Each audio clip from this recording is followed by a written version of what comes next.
Good morning, everyone. It's the final game day of the season for the Seahawks, and as we usually do, we're going to do some last minute game notes. Not a whole lot earth shattering this morning, not a ton of stuff to really sink your teeth into as a Seahawks fanatic right now. And obviously, even if there was some really significant news, it would all be in service of a game that really doesn't mean a whole lot to this team. But hey, we're going to talk about it regardless because that's what we do here. So Brady Henderson has the summary. I'll go over all this. Some of this stuff we kind of already knew. Like, for instance, Brandon Shell went to IR. It doesn't really mean anything at this point because we already knew he was out for this game and this is the last game. So it's not like we were thinking, oh, we're going to have him back in the playoffs because we've known for a while there are no playoffs. But Shell, for whatever it's worth, is now on the injured reserve list. Tyler Mabry got signed off the practice squad, so he's going to get to play in another game, at least a little bit. I think that we've already used our slate of call-ups on him, which is why we had to sign him. So I think he gets a little extra money out of that, so good for him. I assume this means Will Dissly isn't going to play, but I'm not 100% sure there. I don't think we would need 4 active tight ends, so I'm assuming Dissly's out. That's about all I can say about that. Kyle Fuller on the COVID list as of yesterday. And I'm just going to go ahead and say it. I'm just relieved that he's not going to have a chance to play in this game because I've seen enough from Kyle Fuller. I don't need to see more Kyle Fuller. I've seen more than enough Kyle Fuller for one lifetime.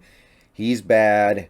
If Gabe Jackson cannot play, and by the way, we're probably not going to know if Gabe Jackson's going to play or not until right before kickoff, then you can move Damian Lewis to right guard and play Phil Haynes at left, or you can just put Phil Haynes at right. I'll put Jamarco Jones out there before you put Kyle Fuller back out there, but at least we know Fuller's out because there's no way he can produce 2 negative tests between now and the game. So, yeah, he's definitely not going to be playing in this one. And then we had a few COVID elevations from the practice squad. And I hope that some or all of these guys who I'm about to go through play in some form or fashion. These are guys who I have expressed some degree of interest in seeing actually play meaningful snaps for the Seahawks. They have an outside chance at being part of the future with the Seahawks. And this game is a great opportunity to have a real look at some of these guys. So you got Cody Thompson. He's kind of like a Penny Hart type in that he got a lot of training camp buzz and then it never manifested itself into anything. But at least Penny Hart gets on the field sometimes. Cody Thompson never could even do that. So granted, it's not like wide receiver is a huge need for us, but I mean, I'm kind of looking at those number 4 and number 5 spots and thinking I wouldn't mind if somebody showed up and took control of them. I'm not a big Freddie Swain believer at all, and I mean, I don't think anybody's really done anything to seize that number 5 receiver spot, so hey, why not? Mike Jackson, I talked about Mike Jackson a little bit last week. He sounds like a Pete Carroll type of corner. He played really well against the Lions. Now, granted, a lot of cornerbacks look pretty decent with Carroll. A lot of them.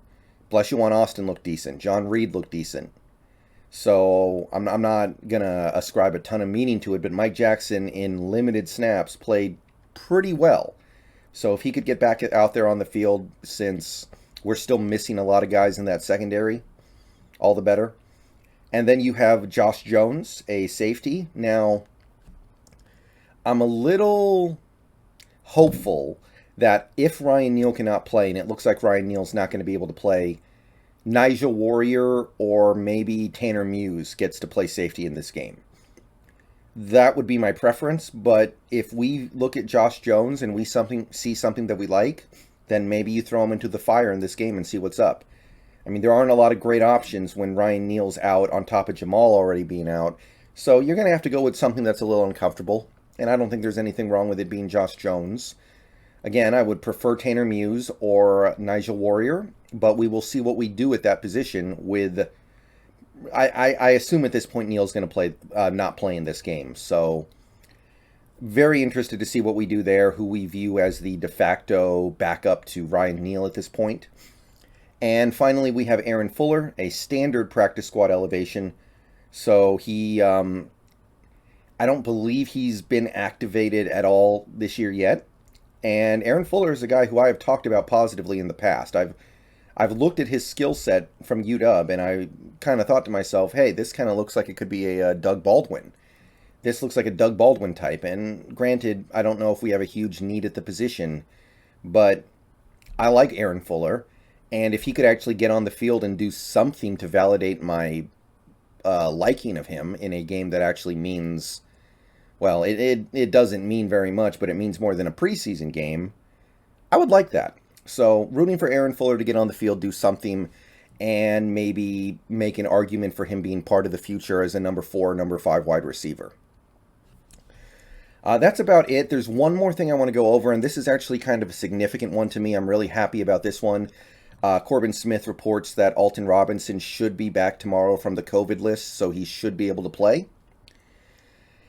I'm really happy about that because I don't think Dunlap's going to play very much. He might not play at all because of the injury, and what's the point at this point, right? Like he's a veteran, and I don't need to see anything from him. I assume he's going to be back next year just because of the money, but Alton is a little bit of a different story. He's a guy who I really liked after his rookie season, and I expected big things from this year, and it didn't happen. And I'd like to say that I trust this coaching staff to see something from him in practice that they don't like to where they don't play him very much. But I think we all know we can't trust that because this coaching staff just swings and misses constantly on these players. Poona Ford playing 3-tech, been kind of a disaster. Phil Haynes being behind Kyle Fuller on the guard depth chart. Absolute travesty. Phil Haynes should sue this coaching staff for putting him behind Kyle Fuller on the depth chart at guard. Period. So, I'm hoping that Alton Robinson plays a lot in this game today. I don't know how likely it is. We still love us some Rasheem Green. We still have this infatuation with Rasheem that I don't totally understand. I mean, I guess I kind of understand it, but I sure as hell don't like it. But Alton has an opportunity to play some significant snaps in this game. I hope it manifests itself because he's one of the young guys who might make or break 2022. If he can become a quality depth pass rusher in 2022, that's going to make our job a lot easier. It's going to make this offseason a lot easier. And the only way we're going to find out is to get him out there on the field. In this game, with nothing at stake really for this team, great opportunity to put him out there. I still like him, but right now my like of him kind of rings hollow because he's not really playing that much and he doesn't do that much when he's out there. All right, I will see you guys later today after the game. I will not be streaming this game. I got a few people asking me if I'm going to do it. I'm not going to do it. So we ended up not streaming a game this year. Maybe we'll do it next year. We'll see. We'll see where the channel is. We'll see what kind of we'll see how people seem to be feeling about that. So yeah, I will see you guys after the game. You guys know the schedule by now, post-game video, and then we stream during probably the second half of the Sunday Night Football game. And last game of the year, guys. Just a few more hours. Suck it up, and it'll be over. See ya.